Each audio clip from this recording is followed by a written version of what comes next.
এই আশ্ৰয়স্থলটো জল সম্পদ বিভাগৰ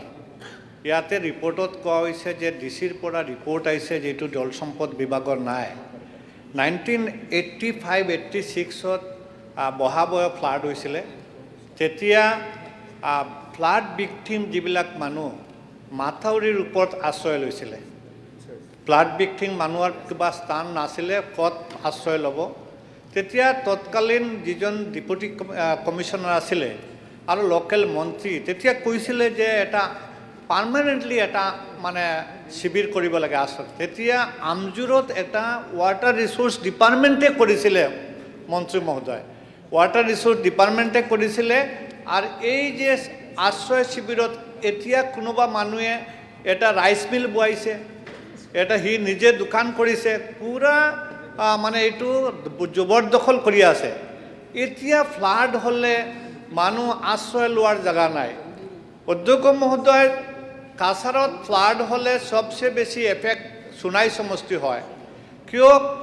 সোনাই সমষ্টিত যেটো বৰাক নদী 30 কিলোমিটাৰ সোনাই সমষ্টি হৈ আহিছে আপোনাৰ লক্ষীপুৰৰ ওয়েস্ট সিঙ্গিৰ বন্দৰ পৰা আপ টু বেতুখান্দি পর্যন্ত এটো 30 কিলোমিটার বরাক নদী পাইছে আর সোনাই নদী আমজুর নদী রুকনি নদী সিরি নদী এই 5টা আর 4টা উপনদী সোনাই নদী পাইছে ফ্লাড হলে বেশি হয় মানুহ ফ্লাড যেতিয়া হয় তেতিয়া মানুহ আশ্ৰয় খুঁজে তেতিয়া আশ্ৰয় শিবিৰ না থাকিলে যদিও কোৱা হৈছে যেটো আমাৰ জল সম্পদ বিভাগৰ নাই কিন্তু যিবিলাক আশ্ৰয় শিবিৰ জল সম্পদ বিভাগে কৰিছিলে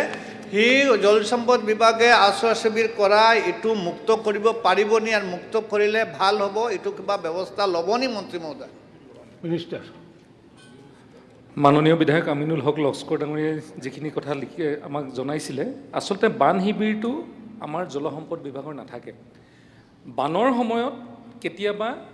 আয়ুক্ত মহোদয় সহায় বিচৰাৰ কাৰণে আমাৰ জল সম্পদ বিভাগৰ বিষয়াসকল যেহেতু তাত উপস্থিত থাকে হয়তো তেওঁ সহায় কৰি দিয়ে বান শিবিৰটো তাতে নিৰ্মাণ কৰিবৰ কাৰণে কিন্তু তাৰ বাবে যিবিলাক আৰ্থিক অনুদান তাত যিখিনি আমাৰ বানাক্ৰান্ত ৰাজ্যক দিয়া সাহায্য এই গোটেইখিনি আমাৰ জিলা আয়ুক্ত মহোদয় আমাৰ ডিজাস্টাৰ মেনেজমেণ্টৰ যোগেদি কৰা হয় এতিয়া হেতু সময়ত যদি মই নাজানো বিভাগীয় কৰ্তৃপক্ষক এবাৰ আমি গোটেই কথাটো চালি যাই চাবলৈ কম কিন্তু যদি তাত কোনোবাই শিবিৰ পাতিছে শিবিৰটো সহায়হে কৰি দিছে শিবিৰ পতাৰ সহায় কৰি দিয়া কাৰণটো হ'ল যেহেতু জল সম্পদ বিভাগৰ বিষয়া কৰ্মচাৰীসকল বানপানীৰ সময়ত অহৰহ হেডখত থাকে সেইকাৰণে হয়তো আয়ুক্ত মহোদয় কোৱাৰ কাৰণে শিবিৰটো তাত পাতি দিছে কিন্তু শিবিৰৰ দায়িত্বটো জল সম্পদ বিভাগৰ নাথাকে আৰু ইয়াতে যেটো এনক্ৰোচমেণ্টৰ কথা কৈছে যেটো আপোনাৰ প্ৰশ্নৰ পৰা মই জানিব বিচাৰিছোঁ যে জল সম্পদৰ মথাউৰিৰ ওপৰতে কোনোবা এজনে হয়তো কিবা এটা